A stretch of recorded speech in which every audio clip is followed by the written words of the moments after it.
আচ্ছা, এইভাবে তোমরা কখনো লাউয়ের ডাল খেয়েছো? আমি একজন আত্মীয়র বাড়িতে গিয়ে প্রথমবার এই লাউ দিয়ে ডালটা খেয়েছিলাম। ভীষণই ভালো লেগেছিল। আজকে সেইভাবেই বানাচ্ছি। লাউটাকে ঝিরিঝিরি করে কেটে নিয়েছি। এখন কুকারে দিয়ে দিচ্ছি লাউ আর মসুর ডাল দুটোই, সঙ্গে দিয়েছি সামান্য একটুখানি নুন আর হলুদ। একটা হুইসেল দিয়ে নিয়েছি। বেশি সেদ্ধ করা যাবে না, মুসুর ডাল বা লাউ দুটোই কিন্তু খুব গলে গেলে ভালো লাগবে না। তো একটা হুইসেল দিয়ে আমি রেখে দিয়েছিলাম। এখন নিচে থেকে ভাপটা বেরিয়ে গেলে খুলে নিয়ে দেখালাম তোমাদের। দুটোই কিন্তু বেশ গোটা গোটা রয়েছে। এখন কড়াইতে দিয়ে দিয়েছি অল্প একটুখানি সর্ষের তেল, তাতে দিয়েছি তেজপাতা, পাঁচ ফোড়ন আর একটুখানি শুকনো লঙ্কা। তেলটা বেশ সুন্দর করে গরম হয়ে গেছে। এখন এতে একটুখানি আদা দিয়েছি গ্রেট করে, আর দিচ্ছি একটা কারি পাতা।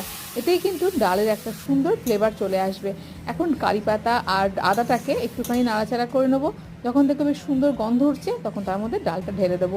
তোমরা একবার এভাবে বানিয়ে দেখো। সাধারণ মুসুর ডালের থেকে বা লাউ দিয়ে মুগের ডালের থেকে এটা অনেকটাই আলাদা রকমের খেতে। এর সঙ্গে একটুখানি আলু ভাজা হলে আর কিচ্ছুটা চাই না। ভিডিওটা ভালো লাগলে অবশ্যই একটা লাইক করো।